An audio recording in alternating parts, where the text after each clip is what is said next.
जगत जालपालं चलत कंठमालं शरद चंद्रभालं महादैत्यकालं नभो नीलिकाय दुरावार मायं सुपद्मा सहायं भजेहम भजेहम। अर्थात जो समस्त जगत के रक्षक है, जो गले में चमकता हार पहने हैं, जिनका मस्तक शरद ऋतु में चमकते चंद्रमा की तरह है, और जो महादैत्यों के काल है, नभ के समान जिनका रंग नीला है, जो अजय मायावी शक्तियों के स्वामी हैं, देवी लक्ष्मी जिनकी साथी हैं, उन भगवान विष्णु को मैं बार बार भजती हूँ। जय श्री कृष्णा।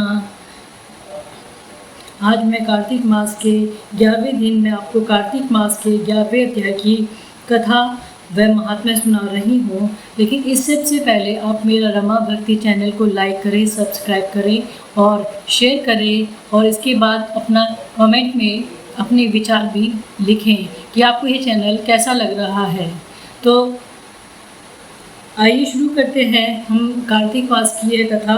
कार्तिक मास एक बहुत ही पवित्र महीना माना जाता है, क्योंकि इसमें भगवान विष्णु व माता लक्ष्मी की पूजा की जाती है, और भगवान सूर्य की भी बहुत अधिक पूजा की जाती है, और भगवान शिव शंकर की भी इसमें पूजा होती है, और इसमें पीपल और आंवले की पूजा का भी बहुत अधिक महत्व है। तो आइए आप भी मेरे साथ बोलिए, भगवान विष्णु की जय, माता लक्ष्मी की जय, और भगवान भोलेनाथ की जय, और माता पार्वती की जय। नारद जी ने कहा, एक समय जब समुद्र का पुत्र जलंधर अपनी स्त्री वृंदा के सहित असुरों से सम्मानित हो सभा में बैठा था, तभी गुरु शुक्राचार्य वहां पहुँचे, जिनके की तेज से सब दिशाएं प्रज्वलित हो गईं। तभी गुरु जी को आता देखकर असुरों सहित सागर पुत्र ने उठकर बड़े आदर से उन्हें प्रणाम किया। तेजस्वी गुरु जी ने सबको आशीर्वाद दिया, फिर उनको एक दिव्य आसन पर बैठाकर सब दैत्य भी यथास्थान पर बैठ गए, और सागर पुत्र ने नम्रता से यह प्रश्न किया, हे गुरु जी, राहु का सिर किसने काटा था, आप हमें यह बतलाइए।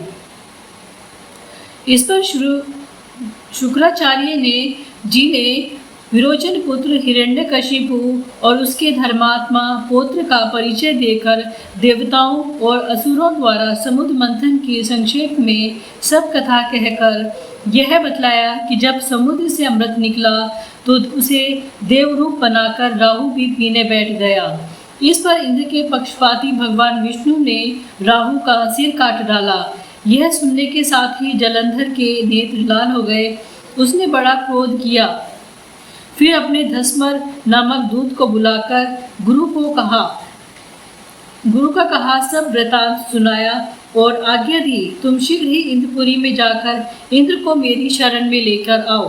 धस्मर जलंधर का बड़ा निपुण दूत था। वह शीघ्र ही इंद्र की सुधर्मा सभा में जा पहुंचा और जलंधर के शब्दों में कहा, हे देवताधम, तुमने समुद्र को क्यों मथा और मेरे पिता के सब रत्नों को क्यों ले लिया है? ऐसा करके तुमने अच्छा नहीं किया।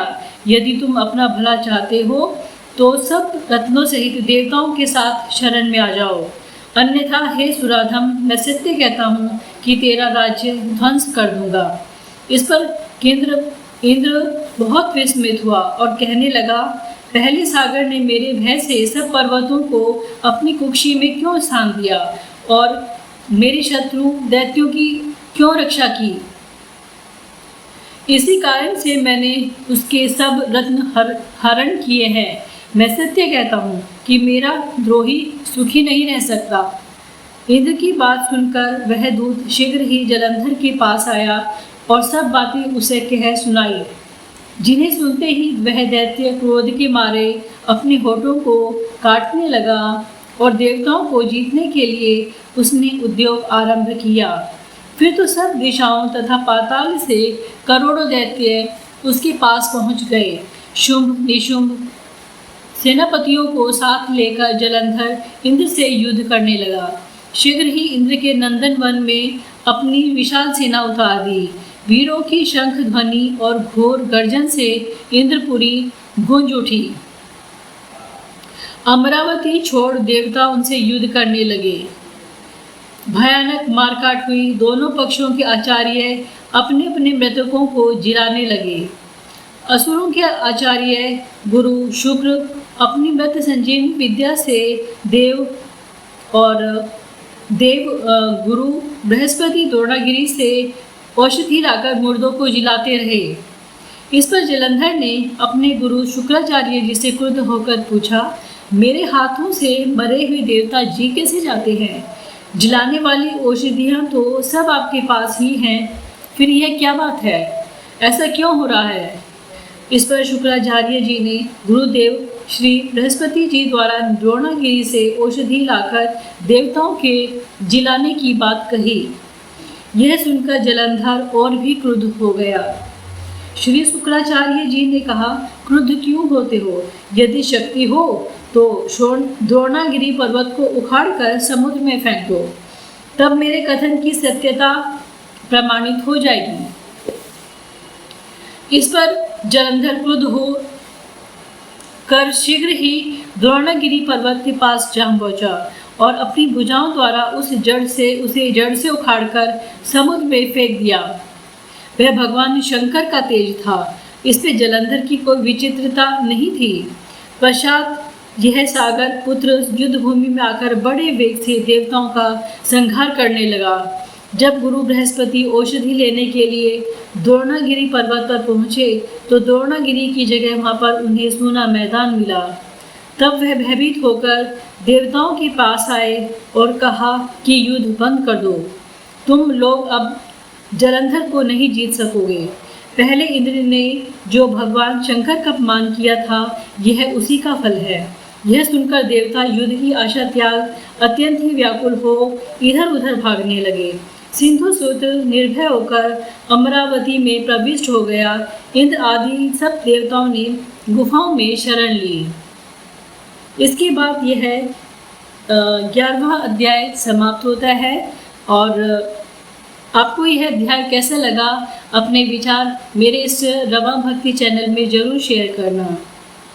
श्री कृष्ण गोविंद हरे मुरारी, हे नाथ नारायण वासुदेवाय।